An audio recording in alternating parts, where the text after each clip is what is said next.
राम राम नमस्कार साथियों, जितने भी मेरे भाई बंधु इस चैनल से जुड़े हैं नवगुरु वर्ल्ड से सभी को नमस्कार राम राम। तो साथियों, आज आप लोगों के लिए मैं लेकर आया हूं भगवान दत्तात्रेय जी की कि कैसे उन्होंने अवतार लिया और उनके माता पिता कौन थे, इसके बारे में आप लोगों को जानकारी देंगे आज इस वीडियो के अंदर। तो वीडियो में अंत तक बने रहना।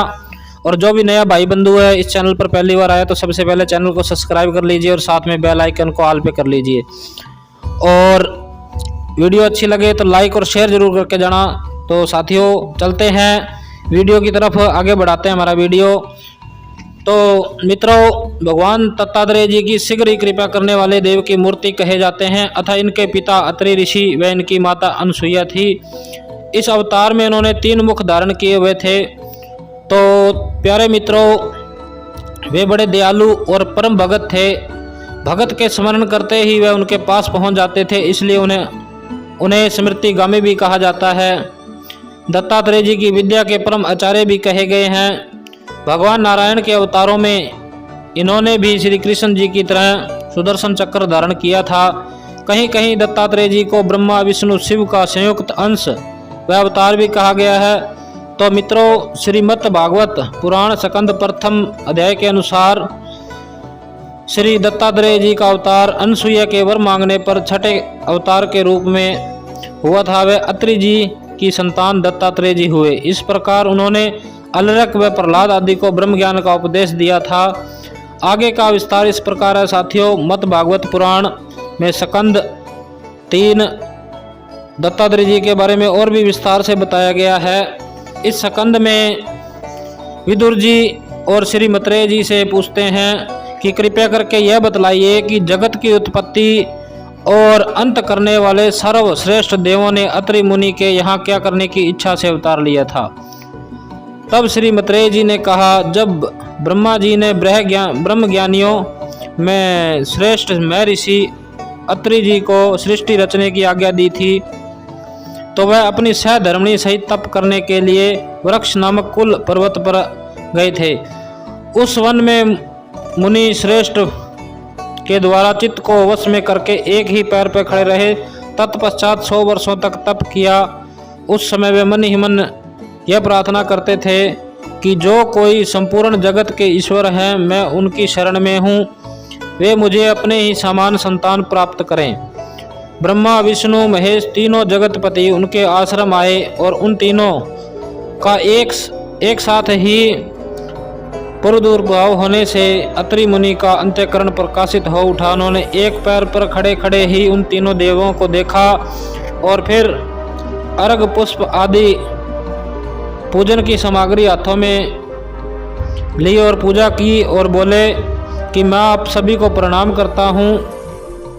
कहिए, जिनको मैंने बुलाया था, आप में से वे कौन महान भाव हैं, क्योंकि मैंने तो संतान प्राप्ति की इच्छा के लिए केवल एक सुरेश्वर भगवान का चिंतन किया था। फिर आप तीनों ने यहाँ पधारने की कृपया कैसे की? कृपया करके आप लोग इस रहस्य से हमें बतलाइए।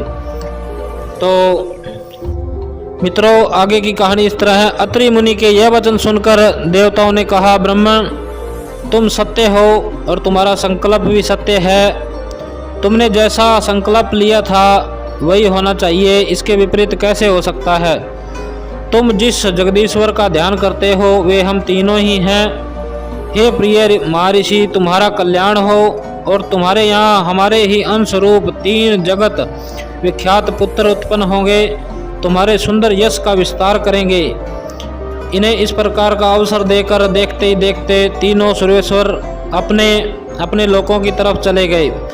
ब्रह्मा जी के अंश से चंद्रमा, विष्णु जी के अंश से योगवत्तराय जी और महादेव के अंश से दुर्वासा ऋषि अत्रि जी के पुत्र के रूप में प्रकट हुए। और उनके जन्म के संपूर्ण वेदांत विस्तार मार्कंडेय पुराण में भी मिलता है। तो मित्रों, पुराणों में केवल वरदान मिलने में अंतर है, वह कल्प भेद के कारण आता है। मार्कंडेय के पुराण के अनुसार देवों का एक महान कार्य करने के उपरांत देवों ने कहा कि वह उन्हें उनकी इच्छा के अनुसार वर देना चाहते हैं। तब अनसुईया जी बोली, यदि पितामह और देवता लोग मुझे वर देना ही चाहते हैं तो ब्रह्मा विष्णु शिव मेरे पुत्र कहलाएं। ब्रह्मा विष्णु शिव आदि देवता एवं वस्तु कहकर अपने अपने स्थान पर चले गए। बहुत समय व्यतीत होने पर भगवान अत्रि और उनकी पत्नी के यहाँ सर्वप्रथम ब्रह्मा जी के तेज से रजोगुण युक्त पहला पुत्र हुआ जो सोम कहलाए। तत्पश्चात सतोगुण भगवान विष्णु दत्तात्रेय जी के रूप में अत्रि मुनि के शरीर से उत्पन्न हुए। महादेव जी के अंश के रूप में तमोगुणी क्रुद्ध होकर दुर्वासा जी 7वें दिन ही अपनी माता के उदर से निकल आए। एक दिन दत्तात्रेय जी योगी मुनि और कुमारों के साथ तालाब में स्नान करने गए और मन ही मन सोचते हैं कि इनसे पीछा कैसे छुड़ाया जाए। वह उनका साथ छोड़ने के लिए उनके साथ तालाब में स्नान करने के लिए चले गए और उन्होंने समुद्र में जैसे ही नहाने के लिए अंदर गए, परंतु कुछ समय के लिए वो अंदर छुप गए, परंतु मुनि कुमारों ने उनका साथ नहीं छोड़ा। उनका दर्शन पाने के लिए तालाब के किनारे ही खड़े रहे। तब दत्तात्रेय जी एक अति सुंदर स्त्री के साथ तालाब से बाहर निकले। उन्होंने सोचा कि मेरे साथ स्त्री देखकर मुनि कुमार मुझे छोड़ देंगे और चले जाएंगे, फिर मैं यहाँ अकेला रहूँगा। फिर भी उन्होंने दत्तात्रेय जी का साथ नहीं छोड़ा। जब दत्तात्रेय जी का इस स्त्री के साथ देखकर उन्होंने साथ नहीं छोड़ा, तब दत्तात्रेय जी इस स्त्री के साथ मद्यपान कर गीत वाद्य आदि के रत में हुए और भोग रससिंह से दूषित होकर होने के कारण मुनि कुमारों ने उन्हें छोड़ दिया और योगी होने के कारण वारुणी पीते हुए भी दोष को प्राप्त नहीं हुए। दत्तात्रेय जी मदिरा पीते हुए क्षत्रिय सहित तपस्या करने लगे। एक समय दैत्य और देवों का भीषण युद्ध हुआ। देवों के सेनापति इंद्रदेव, यह युद्ध 1 दिवस वर्ष तक चला, जिसमें देवताओं की पराजय हुई। सभी देवतागण दैत्यों की सेना के नाश की अभिलाषा से दैत्यों से हारकर बृहस्पति जी के पास गए। बृहस्पति जी ने बोला कि आपका समाधान महात्मा अत्रि जी के पुत्र दत्तात्रेय जी ही कर सकते हैं, जो तपोधन आचरण यथापि कुस्तपी मालूम होते हैं, परंतु उनको तुम संतुष्ट करने योग्य हो। देवतागण दत्तात्रेय जी के आश्रम में गए। वहाँ देखा कि वो अपनी पत्नी लक्ष्मी जी के साथ उपस्थित थे। दत्तात्रेय जी ने उनके वहाँ आने की अभिलाषा पूछी। तब देवताओं ने उन्हें सब बतलाया। इस पर दत्तात्रेय जी बोले कि हे देवताओं, सब असुरों को युद्ध के लिए यहाँ बुलाओ। मेरी दृष्टि पात्र से ही उन असुरों का नाश हो जाएगा। तब दत्तात्रेय जी का यह वचन सुनकर देवताओं ने दैत्यों से युद्ध के लिए ललकारा। जैसे ही युद्ध के लिए असुर आए, दत्तात्रेय जी की दृष्टि पात्र से ही वे पराक्रमहीन हो गए। उसी समय देवताओं और ने दैत्यों का वध कर डाला। तो इस प्रकार देवताओं ने असुरों पर विजय प्राप्त की। तो मित्रों, एक और भी आता है, जैसे कि दत्तात्रेय जी द्वारा कार्तकवीर अर्जुन को शक्तिशाली वरदान मिलना। तो दत्तात्रेय जी द्वारा कार्तकवीर अर्जुन को शक्तिशाली वरदान मिले थे।